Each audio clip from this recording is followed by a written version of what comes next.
Hi, I'm Hannah Cruz at the Church Musician's Assistant. Welcome back to this video lesson series on how to adapt organ hymns to the piano keyboard.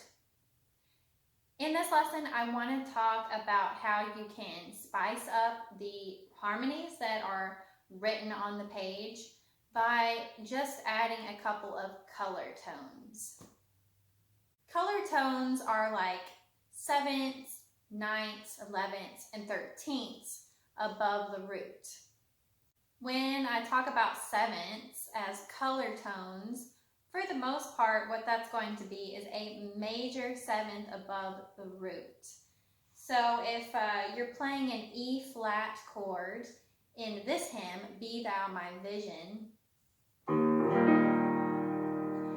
in your left hand, you can simply play that D natural instead of an E flat. You can play the D natural above the root.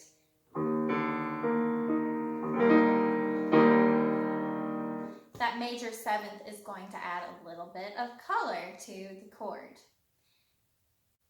I also love to add ninths. Ninths have a lot of character to them.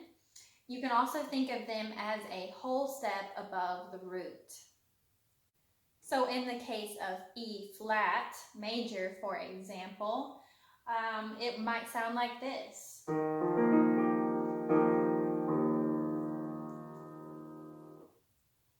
You could use an 11th, for example, in the second phrase of Be Thou My Vision.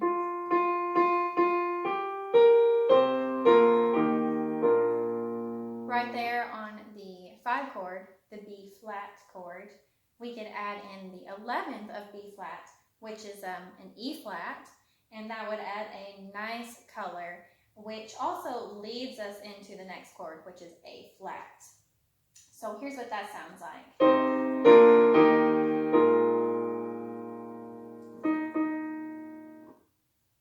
A 13th could be used possibly at the end of a verse of Be Thou My Vision. The last phrase sounds like this.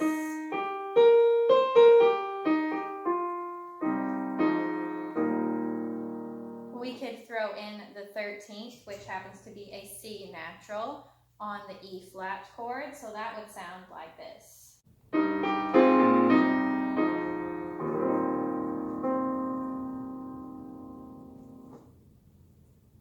These alterations add a nice pop of color and maybe a jazzy feel if that's what you're going for.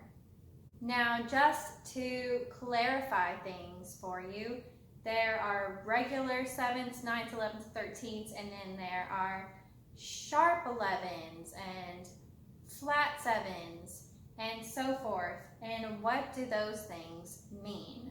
Well, okay, if you start with your basic triad, let's just say an E flat,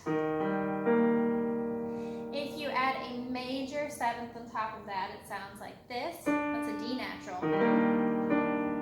The flat 7 would sound like this. That chord in sum is a dominant 7 construction. Now going above that, if you want to use the 9th, you look at what the stacked third above the 7th is diatonically in the scale of E flat.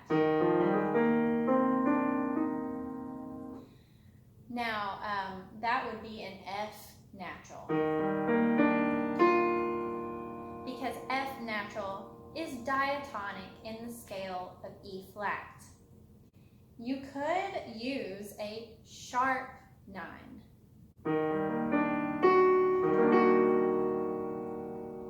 You just raise the 9th a minor step to the F sharp. This same idea goes for the 11th and the 13th of the chord. The 11th of E flat is an A flat, so it's the diatonic 11th.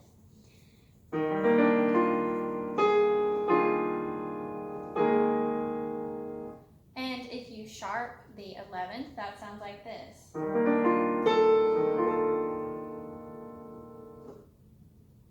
So consider using tertian extensions like 7th, 9th, 11th, and 13th in the chords that are already written to just spice those harmonies up a little bit. Of course, when it comes to harmonies, you can always compose or improvise your own reharmonization where you actually change the harmonies altogether underneath the melody. I'm not going to go into great detail on that topic here because it applies to both organists and pianists, and I'm just focusing on piano hymn playing technique in this series. I do have a video on reharmonizations, and I talk about it extensively in my course called Creative Hymn Playing for Keyboardists.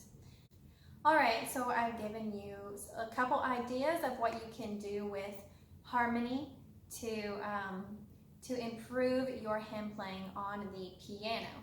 I hope I will see you for the next and final lesson where I discuss how to handle the turnarounds at the ends of verses into the following verses.